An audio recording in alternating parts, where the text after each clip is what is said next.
నమస్కారం. సుఖీభవకు స్వాగతం. ఈరోజు సుఖీభవలో గుండెకు ప్రమాద గంటికలు, 7,000 అడుగులు నడిచిన మేలే, స్టెమ్ సెల్ థెరపీతో మోకాల నొప్పులు మాయం, తలనొప్పికి కళ్ళే కారణమా? ఇంకా హెల్త్ టిప్. మన గుండె పిడికిలి సైజులో ఉండే ఒక కండరాల సంచి. లప్టప్మని స్పందిస్తూ శరీరంలోని అణువణువుకు రక్తాన్ని, రక్తం ద్వారా ప్రాణవాయువును అందించే అతి కీలకమైన మన గుండెకు ఇవాళ బ్లాకులనేవి పిడుగుపాటులా పరిణమిస్తున్నాయి. చివరికి గుండెపోటును తెచ్చిపెడుతున్నాయి. గుండెకు రక్తాన్ని మోసుకెళ్లే రక్తనాళాలు పాక్షికంగా మూసుకుపోయినప్పుడు, స్టెంట్లను పూర్తిగా మూసుకుపోయినప్పుడు బైపాస్ సర్జరీని చేయాల్సి వస్తుంది. కరోనరీ ఆర్టరీ డిసీజ్గా పిలిచే ఈ సమస్య గురించి ఇప్పుడు తెలుసుకుందాం.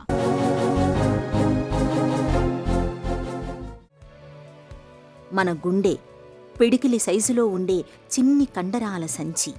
తల్లి గర్భంలో ఉన్నప్పుడే పని మొదలుపెట్టి చివరి శ్వాస వరకు లబ్డబ్మని స్పందిస్తూ శరీరంలోని అణువణువుకు రక్తాన్ని, రక్తం ద్వారా ప్రాణవాయువును, శక్తిని సరఫరా చేసే అతి కీలకమైన అవయవం. ఇంతటి కీలక పనుల్ని నిర్వహించే మన గుండెది అత్యంత అనిశ్చిత పరిస్థితి. ఎప్పుడు ఏ విధంగా గుండెపై పిడుగులు పడతాయో చెప్పడం కష్టమే. ప్రపంచంలో గుండె జబ్బుల కేసులు భారతీయుల్లోనే ఎక్కువ. నిజానికి గుండెకు వచ్చిపడే చిక్కులన్నీ రక్తనాళాల్లో ఏర్పడే బ్లాకుల వల్లే. ఈ రకమైన పరిస్థితిని కరోనరీ ఆర్టరీ డిసీజ్ అని, వాడుకలో గుండె జబ్బు అని పిలుస్తారు. రక్తనాళాల్లో అవరోధాలు తలెత్తటానికి రక్తంలో కొలెస్ట్రాల్ శాతం పెరగడంతో పాటు గాడి తప్పిన మన ఆహారపు అలవాట్లు, తగ్గిపోయిన శారీరక శ్రమ, మద్యపానం, ధూమపానం లాంటి అలవాట్లు, ఒత్తిళ్లు, ఆందోళనలు, బద్ధకపు జీవనశైలి ఇవన్నీ కారణాలే అంటారు డాక్టర్లు. కరోనరీ ఆర్టరీ డిసీజ్ అంటే మనకి కాళ్ళకి చేతులకి రక్తనాళాలు ఎలా అయితే ఉంటాయో అలానే గుండెకి కూడా రక్త సరఫరా చేసే రక్తనాళాలు ఉంటాయి. వాటిల్లో వచ్చే జబ్బుని కరోనరీ ఆర్టరీ డిసీజ్ అంటారు. ఎలా వస్తుంది ఈ జబ్బు అంటే, మన చేతులకి కాళ్ళకి రక్తనాళాలు ఎలా అయితే ఉన్నాయో గుండెకి కూడా ఇలానే రక్తనాళాలు ఉంటాయి. ఇది కరెక్ట్గా ప్రసరిస్తున్నట్టు. సో దీంట్లో ఇలా కొవ్వు పూడికలు చేరుకోవడం వల్ల రక్తనాళం మూసుకుంటూ ఉంటుంది. అది ఎర్లీ 30s, 40s నుంచి కొద్ది కొద్దిగా మూసుకుంటూ ఉంటుంది. ఆ రక్తనాళాలు పూడికలు యొక్క స్థాయి, ఆ యొక్క పర్సంటేజ్ని బట్టి పేషెంట్కి సిమ్టమ్స్ వస్తూ ఉంటాయి. ఇలా రక్తనాళాలు ఆ హార్ట్కి సప్లై చేసే రక్తనాళాల్లో రక్త సరఫరా తగ్గడం వల్ల వచ్చే జబ్బుని కరోనరీ ఆర్టరీ డిసీజ్ అంటారు. సో ఈ కొలెస్ట్రాల్ ఎవరికి పేరుకుంటుంది, ఎవరు ఎక్కువ రిస్క్లో ఉంటారు? యూజువల్గా వయసుతో పాటు కొంతమందికి వస్తూ ఉంటుంది. కొంతమంది డయాబెటీస్ ఉండడం వల్ల, uncontrol diabetes, BP, smoking, alcohol, cholesterol levels ఎక్కువగా ఉండడం వల్ల, కొంతమందికి జెనెటిక్గా వస్తుంది కొలెస్ట్రాల్ ఎక్కువ ఉండడం, కొంతమందికి వయసుతో పాటు వాళ్ళ తినే అలవాట్లను బట్టి కొలెస్ట్రాల్ పేరుకోవడం వల్ల, కొంతమందికి లావుగా ఉండడం వల్ల, కొంతమందికి సెడెంటరీ లైఫ్ స్టైల్, ఏమీ వ్యాయామం చేయకుండా అలా నెమ్మదిగా ఉన్న వాళ్ళకి, కొంతమందికి డిప్రెషన్ వల్ల, సోషల్ యాంగ్జైటీ ఫ్యాక్టర్స్ వల్ల కరోనరీ ఆర్టరీ డిసీజ్ యూజువల్గా చూస్తూ ఉంటాం. 95% of cases. 5% of cases genetic ఉంటాయి. వాళ్ళ ఫ్యామిలీ హిస్టరీలో తొందరగా జబ్బు వస్తుంది, తొందరగా పూడికలు చేర్పడుతున్నాయి, అందరికీ బైపాస్ అవుతుంది, అలా రక్తనాళాలలో కూడా తేడా ఉంటుంది, వాళ్ళకి కరోనరీ ఆర్టరీ డిసీజ్ రావడానికి కూడా ఉంటుంది. బై అండ్ లార్జ్ 95% ఇలాంటి రిస్క్ ఫ్యాక్టర్లు ఉన్న వాళ్ళకే ఈ పూడికలు అనేవి చేరుకుంటూ ఉంటాయి. గుండెకు రక్తాన్ని సరఫరా చేసే ప్రధానమైన 3 రక్తనాళాలు అడ్డంకులతో పూర్తిగా పూడుకుపోయినప్పుడు గుండెకు రక్త సరఫరా సరిగ్గా జరగదు.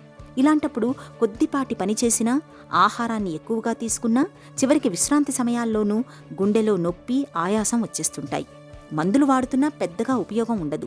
ఇలాంటి పరిస్థితుల్లో స్టెంట్ లేదా బైపాస్ సర్జరీ చేసి గుండెకు రక్త సరఫరాను పునరుద్ధరించాల్సి ఉంటుంది. అయితే ఎవరికి స్టెంట్ వెయ్యాలి, ఎవరికి బైపాస్ అవసరం అన్నది రక్తనాళాల్లో బ్లాకుల తీవ్రత, అవి ఏర్పడిన చోటుపై ఆధారపడి ఉంటుంది. బ్లాకు తీవ్రత తక్కువగా ఉన్నప్పుడు చాలా వరకు స్టెంట్ వేస్తుంటారు. వయసు ఎక్కువగా ఉండి గంటల తరబడి ఎనస్థీషియాను తట్టుకోలేని వారికి తప్పనిసరిగా బైపాస్ చేస్తుంటారు. అయితే ఎవరికి స్టెంట్, ఎవరికి బైపాస్ అన్నది రోగి శారీరక స్థితి, ఇతర ఆరోగ్య పరిస్థితులను పరిగణనలోకి తీసుకుని డాక్టర్లు నిర్ణయం తీసుకుంటారు. ఈ కాంప్లికేషన్స్, ఈ రక్తనాళాల్లో ఎంత పూడికలు ఏర్పడిన దాన్ని బట్టి వాళ్ళ సిమ్టమ్స్, వాళ్ళకి వచ్చే కాంప్లికేషన్లో ఉంటాయి. సో ఈ బాగా ఎక్కువ చేరుకున్నప్పుడు ఏంటంటే గుండెకి తగినంత సరఫరా వెళ్ళదు. ఈ వెళ్ళకపోవడం వల్ల వాళ్ళకి నొప్పి రావడము, ఆయాసం రావడము, గుండె పంపింగ్ తగ్గిపోవడము, పంపింగు ఆ ఎఫిషియన్సీ తగ్గిపోవడము, తర్వాత కాళ్ళు వాయటము, గుండె దడ రావడము, ఇవన్నీ వస్తూ ఉంటాయండి. సో ఏ వయసులో అయినా సరే ఇలాంటి సిమ్టమ్స్ కనుక కనిపిస్తే గుండె నొప్పి వస్తుంది, నడుస్తుంటే బరువుగా ఉంటుంది, ఆయాసం వస్తుంది, కాళ్ళు వాపులు వస్తున్నాయి, గుండె దడగా ఉంటుంది. ఇలా ఏ సిమ్టమ్ ఉన్నా సరే మనం నెగ్లెక్ట్ చేయకుండా దగ్గరలో ఉన్న కార్డియాలజిస్ట్ని సంప్రదించి ఈసీజీ చూయించుకొని, ఈసీజీలో ఏమైనా చేంజెస్ ఉంటే గుండె స్కానింగ్ చేయించుకొని, 2D ఈకో చేయించుకొని, దాంట్లో కూడా ఏదైనా చేంజెస్ ఉంటే తర్వాత టీఎంటీ చేయించుకొని, తక్కువ వయసు అయినా సరే, తర్వాత ఇంకప్పటికి ఇంకా డౌట్గా ఉందనుకుంటే సిటీ కాల్షియం స్కోర్ తక్కువ వయసు ఉన్న వాళ్ళైతే, కొద్దిగా వయసు ఉన్నది రిస్క్ ఫ్యాక్టర్ ఉన్న వాళ్ళకైతే యాంజియోగ్రామ్ చెక్ చేయించుకోవడం ఉత్తమమైన పద్ధతి. అలా చేయించుకోవడం వల్ల త్వరగా మనం డిటెక్ట్ చేయగలుగుతాము. తర్వాత బ్లాకేజ్ని బట్టి ఎంత ట్రీట్మెంట్ ఏం వాడాలి అనేది, ట్యాబ్లెట్లతో సరిపోద్దా, స్టంట్ వేయించుకోవాలా, లేకపోతే బైపాసా ఏంటనే తర్వాత. కానీ ఎర్లీగా సిమ్టమ్స్ గుర్తించడం వల్ల త్వరగా జబ్బును గుర్తించుకోవచ్చు మనం. బైపాస్ సర్జరీలో భాగంగా రక్తనాళంలో పూడుకుపోయిన భాగాన్ని వదిలేసి ఆరోగ్యంగా ఉన్న చోట రక్తనాళానికి వేరే రక్తనాళంతో అతుకుపెట్టి గుండెకు తిరిగి రక్త సరఫరాను పునరుద్ధరిస్తారు. బైపాస్ సర్జరీకి కనీసం 3 నుంచి 4 గంటల సమయం పడుతుంది. ఈ ఆపరేషన్ను చేసే సమయంలో ఆపరేషన్ చేసే వ్యక్తికి జనరల్ ఎనస్థీషియా ఇస్తారు. ఈ బైపాస్ సర్జరీ చేసే సమయంలో గుండెను స్తంభింపచేయటం అంటే కొట్టుకోవడం ఆపివేస్తారు. అయితే ఈ సమయంలో పంప్ ఆక్సిజనేటర్ ద్వారా రక్త ప్రసరణ జరుగుతుంది. ఒక రకంగా చెప్పాలంటే గుండె ఊపిరితిత్తుల పని ఈ యంత్రం చేస్తుందన్నమాట. తర్వాత కాలి నుంచి లేదా ఛాతీ నుంచి రక్తనాళాన్ని తీసి దీని ఒక చివరను ప్రధాన రక్తనాళం అయోర్టాకు, మరొక చివరను పూడుకుపోయిన రక్తనాళానికి అతికిస్తారు. ఆ తర్వాత యథావిధిగా గుండె కొట్టుకునేట్లు చేస్తారు. ఇటీవలి కాలంలో హార్ట్ లంగ్ మెషిన్ అవసరం లేకుండానే బీటింగ్ హార్ట్ అంటే గుండె పనిచేస్తుండగానే బైపాస్ సర్జరీ చేస్తున్నారు. బ్లాకేజ్ యొక్క పర్సంటేజ్ని బట్టి నెక్స్ట్ తర్వాత ఏం చేయాలి, మందులతో సరిపోతుందా, ఈ పూడికలు ఎన్ని రక్తనాళాల్లో బ్లాకేజ్ ఉన్నాయి, ఉంటే ఎంత పర్సెంట్ ఉన్నాయి, ఆ పర్సెంట్కి ఏం చేద్దాం అనేది కూర్చొని ఆలోచించుకొని కార్డియాలజిస్ట్ని సంప్రదించి నెక్స్ట్ మందులతోనా లేదా స్టంట్లా లేకపోతే బైపాసా. So majority of the time మందులతో చాలామందికి సరిపోతుంది. ఎవరికైతే క్రిటికల్ బ్లాకేజెస్ ఉంటాయి వాళ్ళకి స్టంట్లు, బైపాస్ అనేది చేయించుకుంటే లాంగ్ టర్మ్గా బాగుంటుంది. బ్లాకేజీలు రాకుండా, కరోనరీ ఆర్టరీ డిసీజ్ రాకుండా, హార్ట్ అటాకులు రాకుండా ఉండాలి అంటే మన జీవన శైలిని మార్చుకోవాలి. మనకి ఉన్నటువంటి రిస్క్ ఫ్యాక్టర్ని కంట్రోల్లో పెట్టుకోవాలి. మనం రాకుండా నివారించుకోవడానికి కొన్ని పద్ధతులు అవి చేసుకుంటూ ఉండాలి. బీపీ ఉంటే బీపీ కంట్రోల్ చేసుకోవడం, షుగర్ ఉంటే షుగర్ కంట్రోల్ చేసుకోవడం, కొలెస్ట్రాల్ ఉంటే కొలెస్ట్రాల్ కంట్రోల్ చేసుకోవడం, స్మోకింగ్, ఆల్కహాల్ కంప్లీట్గా మానేసి వ్యాయామం చేస్తా, మంచి ఆహారపు అలవాట్లు తీసుకుంటా ఉండి రెగ్యులర్గా చెకప్స్కి వెళ్తా 6 మంత్స్కి ఒకసారి లేకపోతే ఇయర్లీ ఒకసారి. అవేర్నెస్ ఎక్కువ ఉంచుకొని ఎప్పుడైతే సిమ్టమ్స్ వస్తే వెంటనే గుర్తించడం వల్ల దాని యొక్క లక్షణాలు త్వరగా బయటపడి త్వరగా డిసీజ్ని మనం ముందే కనిపెట్టి దాని తరగతి ట్రీట్మెంట్ తీసుకుంటే కాంప్లికేషన్ లేకుండా ఉంటుంది. సో ఇలాంటి ఎర్లీగా గుర్తించాలి అంటే ముందు మనకు లక్షణాలు తెలిసి ఉండాలి. సో ఈ లక్షణాలు ఇందాక మనం మాట్లాడుకున్నట్టు అందరూ అవేర్నెస్ అయి ఉండాలి. సో ఈ అవేర్నెస్ ఏంటంటే 6 మంత్స్కి ఒకసారి వెళ్ళి అన్ని టెస్టులు చూసుకొని వాళ్ళకి తగినట్టు వాళ్ళ రిస్క్ ఫ్యాక్టర్ని బట్టి ఆ టెస్ట్ చేయించుకుంటూ ఉంటే మంచిది. స్టెంట్ లేదా బైపాస్ సర్జరీ చేయించుకున్న తర్వాత గుండెను ఆరోగ్యంగా ఉంచుకునేందుకు జీవనశైలి మొదలుకొని ఆహారం, అలవాట్లు, వ్యాయామం వరకు ప్రత్యేకంగా జాగ్రత్తలు తీసుకోవాల్సి ఉంటుంది. కొవ్వు పదార్థాలకు దూరంగా ఉంటూ సమతులాహారాన్ని తీసుకోవాలి. నిత్యం కనీసం గంటపాటైనా వ్యాయామం చేయడాన్ని అలవాటు చేసుకోవాలి. నడి వయసులోకి వచ్చాక తరచూ బీపీ, కొలెస్ట్రాల్, షుగర్ పరీక్షల్ని చేయించుకుంటూ ఉండాలి. ఇప్పటికే హై బీపీ, షుగర్ ఉన్నట్లయితే క్రమం తప్పకుండా మందులు వాడుతూ చక్కగా అదుపులో ఉంచుకోవాలి. కుటుంబ సభ్యుల్లో ఎవరైనా గుండెపోటుతో చనిపోయి ఉంటే వారి వారసులకు కూడా గుండెపోటు వచ్చే అవకాశాలు 4 రెట్లు ఎక్కువగా ఉంటాయి. అటువంటి వారు తప్పకుండా గుండెకు సంబంధించిన ముందస్తు పరీక్షల్ని ప్రతి ఏటా చేయించుకుంటూ ఉండాలి. ఇలా అన్ని రకాలుగా జాగ్రత్తలు తీసుకుంటే గుండె జబ్బులు దరిచేరకుండా, గుండెపోటు భయం లేకుండా నిశ్చింతగా జీవనం గడపొచ్చు. హెల్త్ న్యూస్ మీకోసం.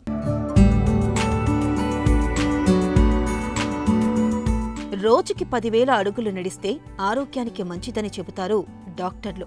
అయితే ఖచ్చితంగా 10,000 అడుగులు నడవాలనేమీ లేదని, కనీసం 7,000 అడుగులు నడిచినా ఆరోగ్యానికి మేలేనని ఒక తాజా పరిశోధన పేర్కొంటుంది. 7,000 అడుగులు నడవడం వల్ల గుండె జబ్బు, దీర్ఘకాలిక జబ్బుల ముప్పు గణనీయంగా తగ్గుతున్నట్లు ప్రపంచవ్యాప్తంగా జరిగిన పరిశోధనల సమీక్షలో తేలింది. అంటే 10,000 అడుగుల కన్నా ముందే నడక ప్రయోజనాలు మొదలవుతున్నాయన్నమాట. రోజుకి 2,000 అడుగులు నడిచేవారితో పోలిస్తే 7,000 అడుగులు నడిచేవారికి ఏ కారణంతోనైనా సంభవించే అకాల మరణం ముప్పు 47% గుండె జబ్బు, మతిమరుపు, మధుమేహం ముప్పు 25% నుంచి 38% వరకు తగ్గుతున్నట్లు ది లాన్సెట్ పబ్లిక్ హెల్త్లో ప్రచురితమైన అధ్యయనం పేర్కొంటుంది. అలాగని 10,000 అడుగులు నడవద్దని కాదు, దీన్ని అలాగే కొనసాగించడం మంచిది. ఎందుకంటే 7,000 అడుగుల కన్నా ఎక్కువ నడిచిన వారికి అదనపు ప్రయోజనాలు లభిస్తున్నాయి. గతంలో 160,000 మందికి పైగా వ్యక్తులపై నిర్వహించిన 31 అధ్యయనాలను సమీక్షించి ఈ విషయాన్ని పరిశోధకులు గుర్తించారు. ఒక మాదిరిగా అంటే 4,000 అడుగులు నడిచినా మంచి ఫలితాలు కనిపిస్తూ ఉండడం విశేషం. అయితే మన దగ్గర చాలామంది 2,500 నుంచి 3,500 అడుగుల దూరమే నడుస్తున్నట్లు అధ్యయనాలు చెబుతూ ఉండడం గమనించదగ్గ విషయం. నడకతో రక్తపోటు, రక్తంలో గ్లూకోజ్, కొవ్వు మోతాదులు అదుపులో ఉంటాయి. ఫలితంగా గుండె జబ్బు, క్యాన్సర్ల ముప్పు తగ్గుతుంది. కాబట్టి నడకను తేలికగా తీసుకోకుండా రోజూ కాళ్లకు పని చెప్పడం మంచిదని పరిశోధకులు సూచిస్తున్నారు. ఆధునిక వైద్యంలో మూలకణ చికిత్సలకు క్రమంగా ప్రాధాన్యం పెరుగుతుంది. తాజాగా ఎముకల వైద్యంలోనూ స్టెమ్ సెల్ థెరపీలకు వినియోగం పెరుగుతుంది. విరిగిన ఎముకలు చక్కగా అతుక్కునేందుకు, కీళ్ల మధ్య తగ్గిపోయిన గుజ్జును తిరిగి పెంచడానికి, కార్టిలేజ్ను మరింతగా ఉత్పత్తి చేయడానికి వీలుగా స్టెమ్ సెల్స్ థెరపీలను వాడుతున్నారు. కోవిడ్ వచ్చి తగ్గిన వారిలో చాలా మందిలో తుంటి కీలు భాగానికి రక్త ప్రసరణ తగ్గడంతో అది చచ్చుబడిపోతుంది. ఇలా చచ్చుబడిన తుంటికీలును మూల కణాల సహాయంతో చక్కగా మరమ్మతు చేయొచ్చని చెబుతున్నారు డాక్టర్లు. ఈ నేపథ్యంలో ఎముకల వైద్యంలో స్టెమ్ సెల్ థెరపీల వినియోగం గురించి ఇప్పుడు తెలుసుకుందాం. మనము రీజనరేటివ్ మెడిసిన్ అనేది కామన్గా ఈ మధ్య వింటున్నాము. ఆ రీజనరేటివ్ మెడిసిన్ అంటే ఏంటంటే బయలాజికల్ మెటీరియల్ వాడి, అంటే ఉన్న బాడీలో ఉన్నటువంటి సెల్స్ని కానీ లేకుంటే బయో ఇంజనీర్డ్ మెటీరియల్ కానీ ఏదైనా బయలాజికల్ మెటీరియల్ వాడి ఆ డిసీజ్ని కానీ ఆర్గాన్ని కానీ బాగు చేయడాన్ని రీజనరేటివ్ మెడిసిన్ అంటాం. అంటే ఏదైనా ఒక ఏరియాలో ఒక టిష్యూ పాడైందంటే దాన్ని రిపేర్ అయినా చేయొచ్చు, రీజనరేట్ అయినా చేయొచ్చు, లేకపోతే రీప్లేస్ అయినా చేయొచ్చు విత్ ద బయలాజికల్ మెటీరియల్స్. దాన్ని మనము రీజనరేటివ్ మెడిసిన్ అని అంటాం. నార్మల్గా ఇప్పుడు మనకు ఉన్నటువంటి కన్వెన్షనల్ మెథడ్ ఏంటి, ఏదో ఒక ట్యాబ్లెట్ వేయటం వల్ల, అంటే ఫార్మలాజికల్ డ్రగ్స్ కానీ మెడిసిన్స్ అని అంటాం కదా, అవి కానీ లేకుంటే ఒక సర్జికల్ మెథడ్ వల్ల కానీ ట్రీట్మెంట్ చేయటం జరుగుతూ ఉంటుంది. అది కాకుండా బయలాజికల్గా ఉన్నటువంటి మెటీరియల్స్ వాడి బాగు చేయడాన్ని రీజనరేటివ్ మెడిసిన్ అంటాం. రీజనరేటివ్ మెడిసిన్స్లో కామన్గా మనము తీసుకుంటే ఒక 5 సబ్సెట్స్ తీసుకోవచ్చు రీజనరేటివ్ మెడిసిన్లో. ఒకటి స్టెమ్ సెల్ థెరపీ అంటాం. స్టెమ్ సెల్ థెరపీ అంటే ఏంటంటే మనకి మెయిన్గా మూడు స్టెమ్ సెల్స్ మన బాడీలో మనం తీసుకునే పద్ధతులు కానీ తీసుకోవచ్చు. ఆ 3 పద్ధతులు ఏంటంటే, ఒకటి ఎంబ్రియానిక్ స్టెమ్ సెల్స్ అంటాం. ఎంబ్రియానిక్ స్టెమ్ సెల్స్ అంటే ఏంటంటే అవి ప్లూరిపోటెంట్ సెల్స్. అది మనం యూజువల్గా first few days of the embryo, అంటే ఒక ఫెర్టైల్ ఎగ్ నుంచి మనం ఎక్స్ట్రాక్ట్ చేయడం జరుగుతుంది. ఆ ఫెర్టైల్ ఎగ్ని అంటే మనం బయట ఇన్విట్రో బయట మనం చేయడం జరుగుతుంది. అది ఆ ఫీటస్లో ఉన్నట్టు అంటే మనం ఆ ఎంబ్రియో నుంచి ఆ ఇన్నర్ సెల్ మాస్ తీసుకొని దాని నుంచి మనం ఏదైనా క్రియేట్ చేసి, బికాజ్ అక్కడ నుంచే మనకు మొత్తం బాడీ అంతా తయారైంది కనుక ఆ ఎంబ్రియానిక్ సెల్స్ అనేవి నుంచి మనం ఒక ఆర్గాన్ కానీ ఒక టిష్యూని కానీ తయారు చేయడం జరుగుతుంది. కానీ దీనివల్ల కొన్ని ఎథికల్ ఇష్యూస్ ఉంటాయి. Basically we're making an embryo outside the body and we're destructing that ఇది కనుక ఎథికల్ ఇష్యూస్ ఉన్నాయి కనుక అది నార్మల్గా జరిగే ప్రొసీజర్ కాదు. But it's a very importantly we can generate any organ from the embryonic stem cells. రెండోది adult stem cells అంటాం. అడల్ట్ స్టెమ్స్ అంటే ఒక గ్రోన్ అప్ అడల్ట్ నుంచి మనం ఈ బక్కల్ మ్యూకోజా నుంచి కానీ, ఫ్యాట్ నుంచి కానీ, స్కిన్ నుంచి కానీ కొన్ని మీసెన్కైమల్ స్టెమ్ సెల్స్ తీసుకుంటాం. ఆ మీసెన్కైమల్ స్టెమ్ సెల్స్ తీసుకొని దాని నుంచి మనం ఆర్గాన్ని కానీ ఒక టిష్యూని కానీ తయారు చేయడం జరుగుతుంది. కాకపోతే ఇట్లో ఎగ్జాక్ట్గా డిఫరెన్షియేట్ చేయడం అడల్ట్ స్టెమ్ సెల్ నుంచి చేయడం డిఫికల్ట్ ఉంటుంది. అది సెకండ్ మెథడ్ కింద వస్తుంది. సో మూడో మెథడ్ తీసుకుంటే ఇండ్యూస్డ్ ప్లూరిపోటెంట్ స్టెమ్ సెల్ అనేవి మనము చెప్పుకోవచ్చు. ఇవి కామన్గా మనం ఇప్పుడు జరుగుతున్నాం. ఎందుకంటే మనం ఒక బాడీలో ఉన్నటువంటి ఫ్యాట్ సెల్ కానీ ఒక మీసెన్కైమల్ సెల్ అనేది, అంటే ఒక బోన్ మ్యారో నుంచి కానీ ఒక ఫ్యాట్ నుంచి కానీ ఒక సెల్ తీసుకొని దాన్ని ఇండ్యూస్ చేస్తాం బయట out side the body. Induce చేసి దాన్ని ఒక అంటే దాన్ని జెనెటిక్ మోడిఫికేషన్ చేసి ఒక ఆర్గాన్ కింద కానీ ఒక రిపేర్కి తగ్గట్టు కానీ తయారు చేయటం. ఆ టిష్యూ సెల్స్ని అనేటువంటి ఒక బయలాజికల్గా ఒక స్కఫోల్డ్ మీద పెట్టి అది మనకి యూటిలైజ్ చేయడం జరుగుతుంది. అంటే మనకు స్ట్రక్చరల్గా కూడా తయారు చేయడం, స్ట్రక్చరల్ స్ట్రెంగ్త్ కూడా ఉండాలి, ఒక్క సెల్లే సరిపోదు కనుక. సో బయలాజికల్ మెటీరియల్ మీద ఈ ఇండ్యూస్డ్ స్టెమ్ సెల్స్ని కూడా అడల్ట్ స్టెమ్ సెల్స్ని మనం వాడి మనము రిపేర్ చేయొచ్చు. ఇవన్నీ కూడా చాలా వరకు రీసెర్చ్లో ఉన్నప్పటికీ ఇవన్నీ పాసిబుల్. జలుబు తక్కువలాగే ఇవాళ తలనొప్పి అనేది కూడా సాధారణ సమస్యగా మారిపోయింది. మనలో చాలామంది తరచుగా తలనొప్పితో బాధపడుతూ ఉంటారు. అయితే ఇలా చీటికి మాటికి వేధించే తలనొప్పి వెనుక కొన్నిసార్లు మన కళ్ళు కూడా కారణంగా ఉండొచ్చని చెబుతారు డాక్టర్లు.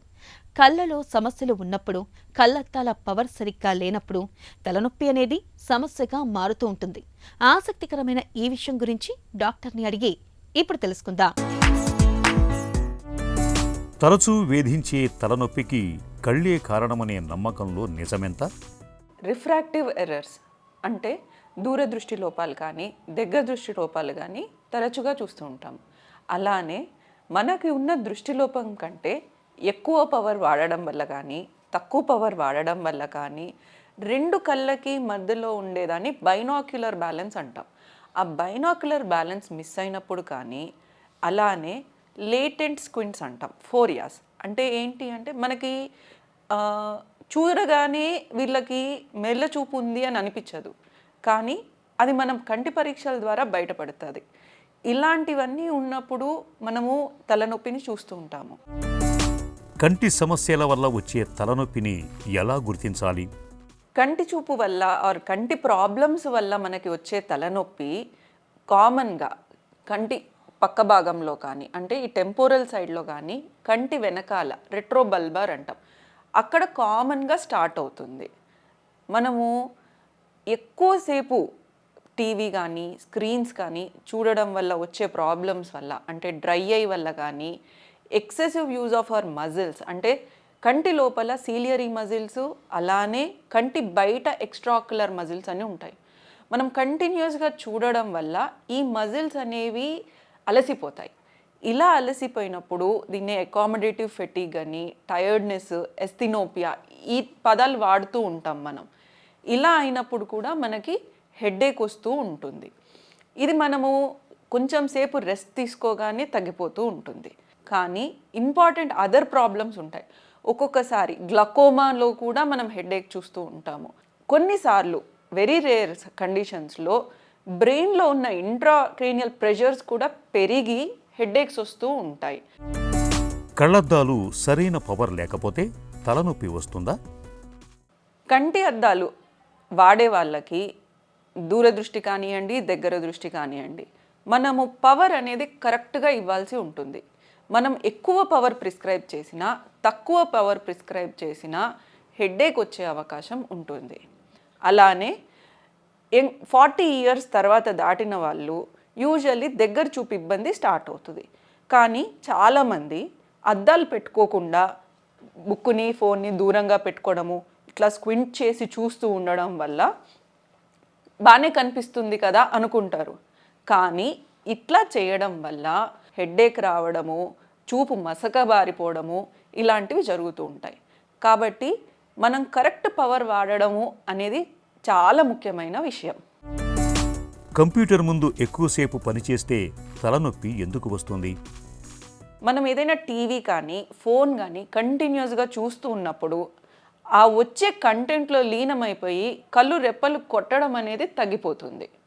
మనం కనురెప్పలు కొట్టడం తగ్గిపోయినప్పుడు కన్ను పొడిబారిపోతుంది.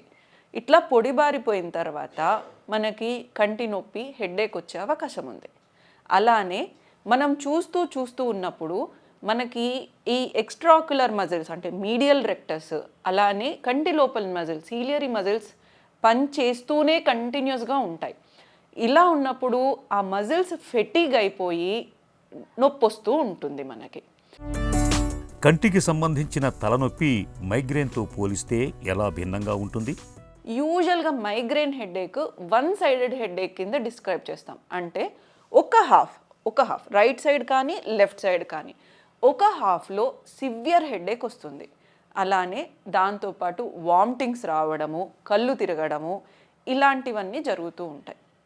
అలానే కంటి చూపు వల్లే వచ్చే హెడేక్ అంటే కామన్ ప్రాబ్లం మనం చూసే రిఫ్రాక్టివ్ ఎర్రర్ కానివ్వండి, వీటి వల్ల వచ్చే ప్రాబ్లమ్స్ మనకి యూజువల్గా టెంపోరల్ సైడ్ అంటే ఇక్కడ ప్రాబ్లం కానీ, కంటి వెనకాల భాగంలో లాగుతున్నట్టుగా, నొప్పిగా ఈ ప్రాబ్లం ఎక్కువగా ఉంటుంది. అలానే డే మొత్తం అంటే పొద్దున్నే లేవగానే బాగానే ఉంటుంది, మధ్యాహ్నం వరకు బాగుంటుంది మేడం, సాయంత్రం నుంచి నాకు చాలా టయర్డ్గా అనిపిస్తుంది, కళ్ళంతా నొప్పులుగా అనిపిస్తుంది, రాత్రికి హెడేక్ వస్తుంది, ఇలాంటివి మనము కంటి చూపు వల్ల వచ్చే ప్రాబ్లమ్స్లో వింటూ ఉంటాము. కంటి పరీక్ష చేయించుకుంటే తలనొప్పి పూర్తిగా తగ్గే అవకాశం ఉందా? ఏదైతే రిఫ్రాక్టివ్ ఎర్రర్స్ అనేవి ఉన్నాయో ఇవి మనం కామన్గా చూస్తూ ఉంటాం. వీటిని మనం కంటి పరీక్ష ద్వారా ఈజీగా కనిపెట్టగలుగుతాము.